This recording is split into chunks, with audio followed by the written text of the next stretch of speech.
What's up, everybody? Welcome back to the sort of a DFS Soccer Recap. It's not a podcast, so the Soccer Recap. That's what it's called. A vodcast. Yes, vlog. Is our vlog. Oh, what vlogs are back, baby? No, not the branding we're looking for. I'm Alex. I think it's on your screen right here, and he's Tom, but I can't point to his. Buddy, yeah, there you go. Thank you for helping us along. What's up? How was your weekend, DFS wise? How'd you feel? You took the week off last week. You're back. Yeah. I had a full tilt weekend last weekend. And that's why I was gone, because I was deep in the woods trying to find myself. Hey, if you don't resonate with that, you're not a true DFS player. Yeah, that's right. No, this weekend was good though. Saturday was a lot of fun. And today I almost ran into the same problem I ran into last weekend where I overslept, but I just had the one lineup and it wasn't that big of a waste of money, and Spurs won. So nice. Good day for me, yeah. That's true. I'm glad we could touch on that now instead of just touching on it a little bit later. We should bask in it because it was a drubbing. It wasn't great. It wasn't great for Arsenal, and that's fine with me. It was good for us just in that regard. All right, let's recap everything that actually happened. I don't remember Burnley-Everton, so I'm just going to click on it. This obviously wasn't on the slate. Right, yeah, that sliding goal, Calvert-Lewin, and that Robbie Brady blast after I pulled Robbie Brady from my showdown lineup good and early. And by good and early, I mean like 15 seconds before lock. All right, so this was a Man City slate. Yeah. That was where we were going. It was the early game, which is dope. You could kind of know where you stood after one game, even though there were 8 goals in the later games. But it was good. So, if we were waiting for 2-0 to happen, we couldn't have made the pivots. If we got it up front and in some tickets, I pivoted off Alex Telles, I think Cresswell, which didn't work, but I knew the public wasn't going to be on him, whatever. So we'll get into that a little bit more. De Bruyne and Sterling. The Sterling one was great. Yeah, I didn't really think about how nice it was to have that so early, right? Because everyone was sort of expecting 5 goals or something like that kind of coming in, you had to they had for last week. You had to prepare for it, and that's fine. You want to do the capture method, and I think that was the right thing to do.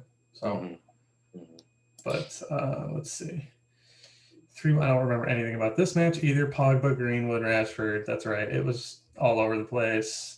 Tellez got that assist, which was sweet for cash, because I think if you went into that cash slate, you were blocking Tellez from the start. I don't know if you were making room for him, but Sterling getting the start and not going up to Gabby Jesus, that's a trap. I don't know that you ever play Gabriel Jesus. If you do GPP, strictly GPP, I don't think you can even think about it in cash. Yeah. I guess you would even in a city stack, I'd have to look at it down the line, but if there's a better option, I'm just gonna throw a better floor guy in there. Sure. Because he might put that goal in, but I don't know. It's very contextual, I guess. Right. You can't count on him though. And yeah, not at all. And Sterling hasn't been great, but at least he's on a wing and he can accumulate floor points. And if that's your tiebreaker, I know we talked about it in a tiebreaker show, but if that's your tiebreaker, it's always the winger. If you go to DraftKings and you start to try and play soccer for the first time, they give you 3 tips, and one of them is wide players generally score more. So when you consider the fact that Jesus doesn't score goals, I don't even think about it when I see him on a slate, and he's super expensive. I just don't do it. Yeah. All right. And then this one was, Pulisic came in, Ziyech being out of there killed my showdown lineup, but this was, I know Gator talked about it on the preview. This was a brilliant call, I think, from him with GPP, and kind of looking this way. I had Zuma in my showdowns. Giroud I didn't play, and I don't think I did some tickets. I won some tickets this weekend, and I should have pulled some of those up to look at, but because I had to make some pivots. And I think I had Giroud on one, and I know I had some. I had plenty of Mason Mount and some cash spots, but Mason Mount. Yeah. I killed it. He had almost 30 points, right? Right, 25. And I think I know I played him somewhere, but every time I look at Mason Mount, I'm no, I don't want to do it. And I think I did again in showdown. I did fine there, but I don't know that I have in any classic lineups. I had Kelvin Phillips right here. Right. So let's take a look at Saturday's slate, and then I'll come back. I'll set it to Sunday. So I only played head-to-heads. I've ruled in last video, my solo video, I think I covered that I've been horrible in double ups, and I'm just not doing it. I'm just playing head-to-head for my cash, and if I don't get action, it's a draw. We made the same line because that happens anyway, so I can contextualize it and justify it to myself that way. So anyway, I've been trying to pick people in my head-to-heads who I respect their game to look at, and so we got Murray State Baby, who's been picking up a lot of my head-to-heads. So if you're out there, I respect you. Did you want to talk Saturday, or do you want to? Is it Sunday? Oh, this is Sunday, yeah. I'm a clown. Thank you. Thank you for being my production assistant. No problem, buddy. This is not how this is supposed to go. Now we're looking at it again. Oh. Yeah, this is the game we were talking about. Speaking of people I respect, I think it's a blender. Yeah, okay, so I said we were going to look at a Jesus look, and here's what it looked like. Blender played him. He got 2 points out of it. So I don't think anything's wrong with his process here. I think everyone's going to be on Mahrez, who I was. And if he doesn't score a goal, that's a good leverage point. Yeah. And he's not that good. He's not. So he's a great player. He's just, I don't think he makes sense there with City. I don't know if his priorities are wrong or if he's used wrong, but I don't love him. So I think that's a great pivot point. He saved $800. It's not we got to look at the whole lineup. So we had the same lineup, except nice. He went Rodrigo. He said he was going to go Rodrigo on the podcast. And I went Phillips because I didn't want Rodrigo. I didn't really ever consider him. Mendy was kind of cheap enough to play. I got way more out of John Stones than I should. It didn't end up making a difference in our lineup. It was really just this 1v1 and the Calvin Phillips Rodrigo 2v2. So that's kind of what that build looked like. Again, I think you went to Tellus every time, and Meslier was going to be the chalk keeper, but I had no problems playing him. Yeah, right. Especially knowing that people weren't going to be on Chelsea. So yeah. What did we didn't have it to pull up, but what did your cash lineup look like Saturday? I threw in Mahrez, and I wish I would have pivoted off him a little bit more, just across all the lineups I had, just to mix it up a little bit. You talking GPP or cash? GPPs, yeah, okay. GPPs. You run the same cash lineup across. I do one. I do at least my one cash lineup. And I do one entry of a GPP, and just in case it hits, I'll take that. But when you're playing multiple cash games, do you use multiple lineups, or do you just find one lineup you think's optimal? Just the one. Good. Yeah. I wanted to make sure. I wanted to steer you off of that because I think that's a pretty negative EV move. Because you're not maximizing your possible outcomes there. You're you could win here, lose here, you're not making money consistently. So I wanted to be a jerk about it if that were the case. No, I'm learning, man. I got it. I know you are. But Mahrez is I didn't know if he had found his footing a little bit at City with that breakout game the other weekend. True. But yeah, it's just so much money to put up there. I should have played with it a little bit more. But that's fair. It worked out. I'm not too mad about it. I mean, 9.32 is not bad. That's a good floor, and that's why you play him. Yeah, right. Yeah, it hurts a little bit to see that salary figure, with those points. But it is what it is. I had Cavallero in there too for that punt forward spot. You went the layered route. Yeah, right. Because I definitely played around a lot with that in the GPPs and everything. But that was. If he could have just knocked one in, I don't know. It made sense to me. Yeah, and I think everything else was. He had penalties too. That was the reason he played him. So at this point in the Premier League, I'm playing penalty takers way more than I weigh it so much heavier now because I'm just all you have to do is get breathed on, and they're gonna VAR you and it's just I think the sample size is big enough that you can start to lean that way. It's not influencing my lineup a ton, but it's still if it's tiebreaker, if it's a 1v1 on someone, I'm I can penalty taker. Klitsch, I think another guy like that, like I consider. Oh, I had to consider yeah. Ian Phillips a lot because it was like, what if Glitch gets a penalty? Which I don't know if he's still on him. I don't remember Leeds' situation, but I think it is. Anyway. Yeah, everything else was pretty much the same. Yeah, I had got Phillips in utility. I had Mendy, which kind of hope I wanted better out of him, but again, can't be too mad. It was a good day. He's Mendy's. I forget. Someone in the FSI Discord pointed out. I want to say it might have been KDB that was missing, and then Mendy all of a sudden turned into a crossing god again. Oh, okay. But it's also a game flow thing. I think Cancelo's more comfortable on the right, I believe. I think he's right-footed at the very least, and he had a much better match. And I kind of saw that coming. I tried to get to him, but there was something about the Stones change, or maybe it was the Phillips change off 2v2 that kind of stopped me from getting all the way up there. If you could have done that, then it would have been good. I wanted to look at one more lineup. Sure. All right, here's a Caballero lineup for you. This is Fear the Turtle. I try to not play him because he's very good. But every now and then we get matched. So he went Caballero and Jesus. He went Wan-Bissaka. I don't know what the other option.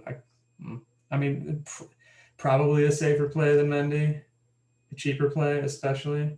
I don't mind that play at all, Mesli. And then Reece James is great, but without the assist, that's not a game you want to pay for. I beat him, but barely.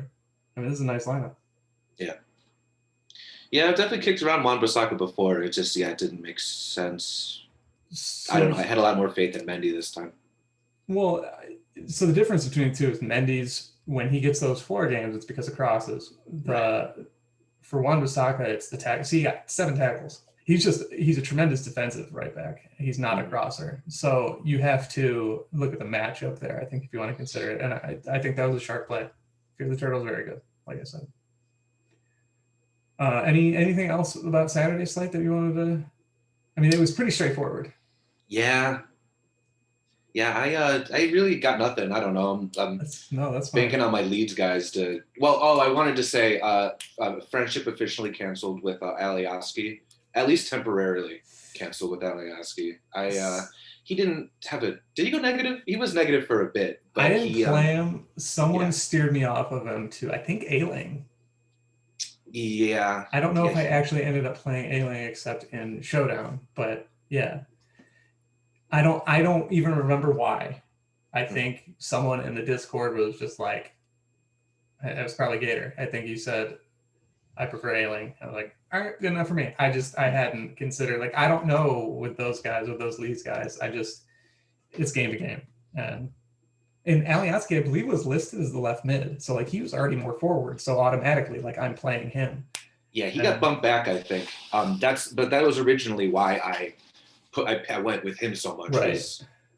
Because I thought he'd be forward a lot more. Gotcha. But didn't work out. It's okay. All Leeds guys except Calvin Phillips are provisional right now. I'm just sort of you gotta get back in my good graces. I love Harrison against dogs. Like if Leeds is ever a favorite, I'll play Harrison 10 times out of 10. All right, let's dive into today. Dude. Whatever this was. Woo. I don't know. We got to refresh. So I scripted this match. I played 1 bullet in the big GPP, just trying to catch lightning and get $5,000. I scripted for 0-0. So how quickly did Conor Gallagher score that goal? Or am I missing it? Oh no, sorry. Yeah, it was the Furlong. It was the Furlong own goal. I captained Furlong in the showdown for 1, but luckily you don't get negative points. So that happened. I was like, oh, so I'm screwed everywhere. And then I was like, I guess I can get back in cash, but I don't think I did. I think I won like $8 on 72 for that match, and that's the worst time I've had. So let's not talk about that because that wasn't even on the classic slate. All right. So today, let's see. Leicester beat United 2-1. You got the Vardy goal late, and he destroyed the flag. Did you see that? I saw a picture of it. He kicked it, and it exploded. Peak Jamie Vardy, the most Jamie Vardy thing you can imagine. That's right. Iosi Perez had the opening goal, 24 minutes in, and he was 3,800 or something like that. Oh, nice. Yeah. I saw someone on Twitter trying to stir shit up about Vardy kicking that flag because it was the pride flag. Oh no! Because he's Oh no! Jamie James Vardy kills the gay community. Oh no, Jamie! There's a picture of him picking it up and putting it back in later. That's good. So, That's yeah, good. Yeah, Jamie's an ally. Ooh. He's been in the tabloid. I was gonna say he's been in the tabloids for worse, and then I was like, I don't know that that's where the whole Rooney stuff where you know about that. His wife was like leaking the Rooney's information to the public. No, I actually didn't know about really? that. Really? I don't know if it was true. I don't know if it was true. It was just in the tabloids. I think Wayne Rooney is constantly in the tabloids over there. But yeah, getting back to the game. I want to talk about Jamie Vardy more, but this is a family show, I guess. Oliver McBurney. I feel like everyone I played had Oliver McBurney. I was like, why? Why did you play him? Like everyone I played had to. I don't get it. So, and then obviously to a thumping of Arsenal, just because as a Spurs fan, like I'm gonna take the moment to be cocky because I know it's just gonna house of cards a little bit later. Everyone has their time in the sun. Everyone has their time in the shade. That's true. Arsenal is deep in the shade under an umbrella. Hey, good luck, guys. Best of luck to you. Yeah, I guess. I don't hate this Arsenal team. I don't like them. No. Like they're not very good, so there's not much to like. Whereas like Chelsea, I'm supposed to hate Chelsea, and I look at their roster and I'm like, I love all these dudes. They're so good. Yeah, the nicest thing you'll ever hear me say about Chelsea. But like, there's a lot of nice things to say about them. So Sonny scores the worldie in the 13th minute off of a great pass from Kane, just typical what they're doing right now. And then Kane dunked one off the top of the crossbar. I don't remember how Son got it to him, but it was a very Harry Kane goal. So let's look, after my extensive preview before, at my lineup today. Murray State, baby, again. Had Oliver McBurney. Why, Murray State? Why? I don't know why you did it. Find me on Twitter. Just I'm making a big deal out of it. It was a nice play. It was a punt forward, which I love to do, and he scored. I'm not. What do you know? Tell us who your sources are. I asked in the Discord if someone got a hold of Biff's Almanac from. That's always my thing. I just assume someone got Biff's Almanac. Back to the Future. Is that what that is? Yeah. Yep. Great. Great joke. We love references, man. We love it. We love the 80s. You guys watch movies? Do you guys know about movies? You ever heard of these? Boy, Back to the Future. If you've never heard of that, check it out. It's a real art house flick. Wow. It's a little sci-fi for you, but you know, it's got some beautiful work, beautiful shots. Oh yeah. I think that's what it's known for is the shots, the filmography. Is that what I'm going? Cinematography. Mise en scène. Mise en scène is the one you want to use. Yes, that's right. I have a film minor and I couldn't think of cinematography. Yes, cinematography. That's what it's all about. All right. Here's my lineup. I went Spurs heavy. I was like, so my thought process was, one, I thought we were going to destroy Arsenal. I was right. Two, it was not much of a thrashing, but it was a thrashing. Like it was a Jose Mourinho thrashing. And if you know how that goes, then you know what I'm talking about. And I'm not wrong. Not wrong. I wanted no part of Willian. I was not playing Willian today. You could not pay me to play Willian. Not even Showdown. I didn't play Willian. I was like, I'm playing Harry Kane, and I'm going to pray Serge Aurier crosses the ball. But so I figured the defense of Arsenal can't be much better than the defense of Sheffield. Sheffield sucks, but Sheffield sucks because they can't score goals. And of course, I played Schmeichel, and they scored a goal. But I thought that Spurs could do as good as Leicester, and I knew there were people who could score. Like I knew Madison was just as possible to score a goal as like Vardy and Kane. I had them neck and neck. I was like probably Vardy, but Kane's got a better floor, and if someone else scores, he's going to get an assist. So I didn't have Bergwijn here originally. I believe I had Aurier instead of Bellerin, punted on Evans. And then this mid was, maybe I pivoted off of Sander Berge. I don't know how I got there. I don't remember how I got there. I'm trying to think of where that was. But so I think I needed points because I didn't have Vardy. So I was just like, here's everyone who could score. I think they're going to score. Here's everyone who score. And I played Hugo in tickets, and someone got me because they had Hugo and Sergio Reguilon. Yeah, someone beat me for a ticket for 0.14 points. So nice call. But yeah, that was my thinking. But in cash, I was just like, just give me Spurs, and they could score 1, they could score 4. And that's how I felt. Right. So Vardy's the right play. Madison, flex, fine if you're really targeting set pieces. Didn't feel like a matchup I wanted to do that. Justin, not as good on the left, but very good. Leno didn't work out. Burge didn't score. So yeah. I think I might next time if it works out and Willian's like available, I think I might take him if they're gonna play a team like what Mourinho did today, where you just sort of like sit back for that time and just sort of let them come at you. And especially if it's like they're sloppy like Arsenal is like that, even more so. I just don't know when I could count on that. But he had like almost a 20-point day off of nothing. Right. So yeah, that was a nice look. Yeah.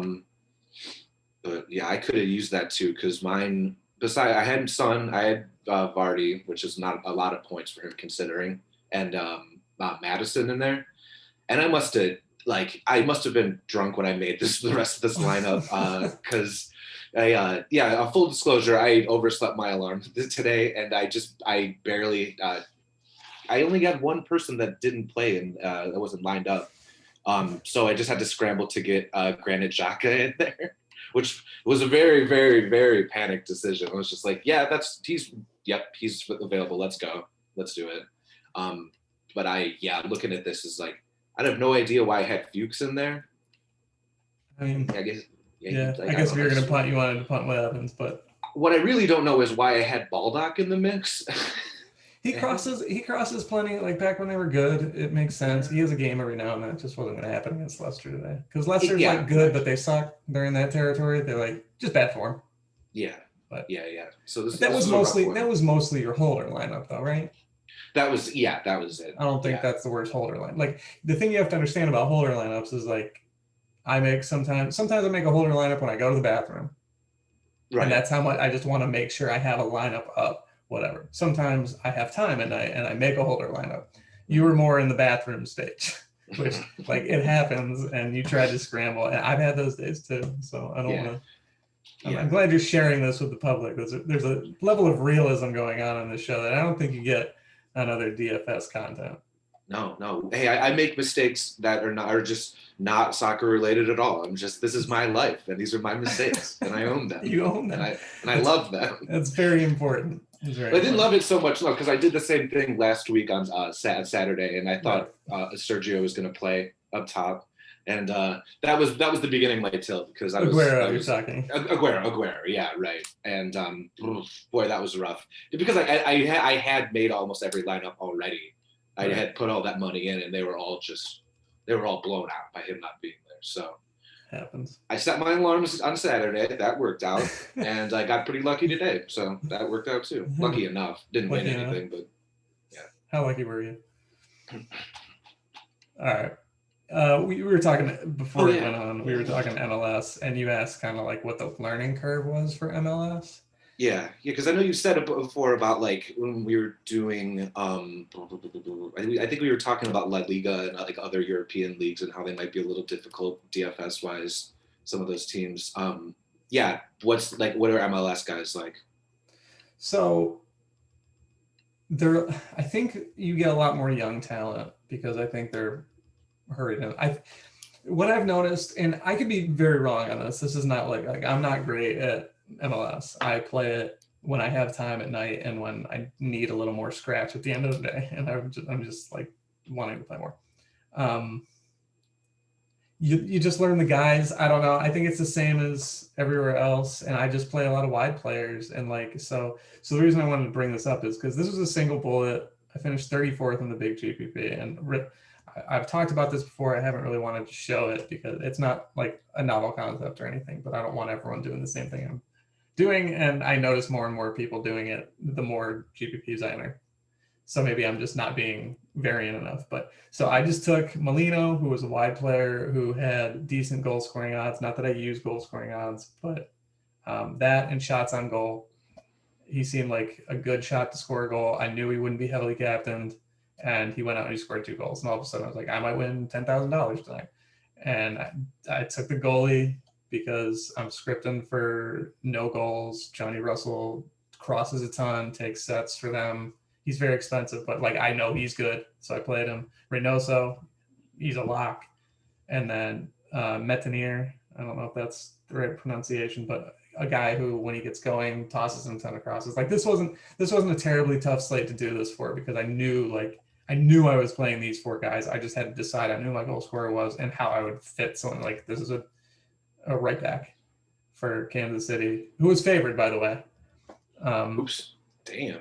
Well, so that's why I went with Minnesota, because one of the big things you want to consider in GPP is not, do I know what will happen? Because we don't. Like playing cash and trying to predict that even a little bit, we know that's not the case, but it's what will happen if I am right. Okay. So the most optimal situation is 1, you win, obviously, and 2 is nobody duplicates you, which I think this lineup was duplicated 6 ways, so I don't think I would have won $10,000. Yeah. My boy Jack Graves, he's in the chat. Good people. Okay. He was on that build as well. So yeah, it wasn't a terribly novel build. I think I would have got like 4,000. We would have got 4,000 apiece if we all won that, not 10. But like by not differentiating enough in this GPP lineup, I just said $6,000 like off the table. I don't know that. I don't know that people are gonna be on my build, and I'm not gonna make like a ridiculous lineup just to be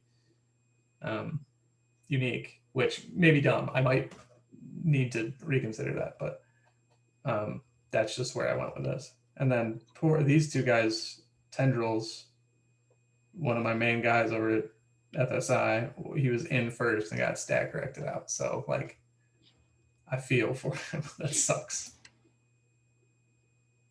And he was on a very, is this his build? No, this is still my build. It doesn't want to show you Tendrils build. But secret. It's proprietary. That's true. That's fine. He deserves that. But yeah. So I had a good week. Here's my stuff for this week. Not to stunt, but like just to show people that I'm not completely making this up as I go along. Like I'm capable of having an okay week, which is nice. Anything else? Anything else we missed? Do we want to preview tomorrow? We have 1 match tomorrow. Oh yeah, what's going on? Who's playing tomorrow? We got Southampton and someone we're probably going to beat. Brighton. Okay. Let's take a look at the lineups and look at it from so just a showdown perspective. If this happens, Trossard and March probably split. Welbeck's probably going to be cheap. Oh no, Pascal Gross. Pascal Gross is your guy here. So you're going to try to play him in cash. I think he's good enough, and these 2 teams aren't. I don't think Southampton's so good that you can't pay up for a Brighton player. It just depends on what the prices look like. I just haven't looked. Maybe I can do that as we're doing this. We're already this far, right? Yeah, I think I'll definitely throw something out at this. This seems like it'll be. Well, I mean, we already know who you captain in cash. So that's a big step. Just pulling it up now. All right. Danny Ings is more expensive than James Ward-Prowse. Is he? He's not going to play. Is he back? No, he's only listed as questionable. But, okay. So let's look at actual flex spots. James Ward-Prowse is 10-4. That's no problem. Pascal Gross is 9-6. I still think you play him. I don't think there's a big enough difference between these teams. I'm not going to pull up the odds. I think we can kind of figure that out. But yeah, James Ward-Prowse, play Stuart Armstrong if you can. I've been playing a lot of Theo Walcott. Kyle Walker-Peters is very similar to Aaron Wan-Bissaka, to where he makes a good, I think this is a good spot for him, just based on team strength. I don't know about tactics. I haven't thought about it that in depth, obviously. Bednarek's obviously the best player ever, and we play him all the time. Ryan, we love him. We do. He's like my number 1 punt every time. If I can punt to Jan Bednarek, I'm going to do it. At this point, yeah, because there's been a couple of times where it's paid off and a couple of times where I've chucked my head at it. Let's see what his price is. How about that? See what the algorithm did to him after he scored. Oh yeah. 36. He's 3,600. It's in showdown. Okay. So you're going to get a slight bump. I think he would still be like 32, which that's not even punt territory. I don't think he's going to be punt territory anymore. I bet he's about 32 or 3,000 in Classic. But I might play him tomorrow. Yeah. Bertrand's great. So if I'm going to build a lineup, I'm just going to try and build a lineup real quick. Playing Prowse, playing Gross. I'll decide on Walcott later. Armstrong and March. Armstrong 7-4, March is 7-6. I could be. How much is McCarthy? McCarthy 6-4. It looks like Brighton's favored because Matt Ryan is more expensive. Oh, what the fuck? All right. Tariq Lamptey is 7,200, Armstrong 74, March 76. So I think that's a weird range. I don't know that you play any one of them. Bertrand at 6 and Walker Peters at 5-6. I'm just going to play them both. I'm going to look at that and see where I'm at. Let's. I don't think a whole lot of Brighton, so I'm going to look at what a 5-1 build looks like. I can still afford Che Adams on this build. Nice. Captain Prowse, Adams, Bertrand, Walker Peters, Stevens, Gross, and I have 3,200 left. So I'm going to go up to Benrack. Do you always just captain the do you ever captain a cheaper guy with like a lower floor but like a high enough floor? Because I always that's what I try to do in Showdown to max out space, but I can see why it doesn't make sense. That's a tough thing for me. It's a thing that I struggle with a lot, actually. Slate dependent. Yeah, I guess that makes sense. That's the first thing I always do, and it frustrates me a lot just because the pricing is usually a little bit weirder. Right. So, I did it. I think I played a Liga MX match a couple nights ago, and I did it, and it worked. I played a dog fullback that crossed a little bit, and he did enough to help me win, and I caught the goals. So I don't know if it was an optimal play. Okay. I think it's kind of reductive, but I think you should captain the guy that you think is going to be the best. Like, I think whoever you think the best player will be in that match based on a number of things, I think you play in there. I don't think you try to, not in this sport. I think in NBA, it makes a lot more sense to do that if you think it's going to be concentrated in one area. Mm-hmm. I think in soccer, it's so goal dependent and event based. You take the guy with the best floor, I guess. Like, yeah, if they have comparable floors, you probably want upside, but that's where the price differential comes into it for me. There's not an exact science, I can tell you that. But yeah, that definitely is also something that's just like, if it works, go for it. But who knows? Because you can't really even say one thing or the other. I mean, and the reason that I even think about that is because I got lucky with Che Adams one time, who is not a strategically sound play to put in your captain spot. Mm-hmm. But he had a good day the one time I did it, so it's like stuck in my head now. Did you do it in GPP? No, that was just a. Okay. That was just a. GPP I think it was one of the first showdowns I did. Gotcha. GPP is great. GPP, that's a great, like, you want the guys who's going to score the goals. Yeah. Like I do, like in GPP, you're going for you're trying to maximize your upside. So you're just trying to come up with as many ways you think that can be realized. Okay. Which is cool. So many ways you can't even think of, but you just try to jam in as many as you can based on what you think the most likely also low duplication. And that's all effective value. That's EV. All right, well, that's tomorrow, and we'll see where that goes. I fancy Southampton quite a bit. I think they're a good squad. I think Ralph Hasenhüttl, I'm not going to try to pronounce that in full time. I think he's a fine coach, and I've liked James Ward-Prowse for a really long time. I liked him for the same reason I like Kevin De Bruyne. I'm not saying they're the same player, but like I came upon them kind of at the same time. James Ward-Prowse is still really young at Southampton. He's not that old. I always forget how young he is. 26. Oh, wow. Yeah, I always think he's older than that. I mean, he's not young, but like I think he's older because I've known about him for so long. I think everyone has because he's been kind of the focal point for their team for a while. And De Bruyne was at Wolfsburg and he was amazing. And Just those set takers, brilliant passers who can also shoot, and they're both so lethal from set pieces. I think that's like the one way, at least as a shooter, maybe, that James Ward-Prowse might be better than Kevin De Bruyne, but it's still close. So I like him a lot. Yeah. All right. Well, you got a big dinner tonight. Yeah, I got paprikash in the cooking up. Oh man, I'm gonna eat good. We gotta get you out of here. And also, my girlfriend made a pumpkin pie too, from leftover pumpkin pie stuff from Thanksgiving. I'm gonna be eating real good. Yeah, don't worry about me. Yeah. Nice. I'm excited. I'm not gonna talk about my dinner because that's worth talking about. Mine's not, but it's gonna be good. So that's good enough reason to leave. All right. No other questions? I'm good. All right. We'll catch you next week then. Thanks everybody for tuning in.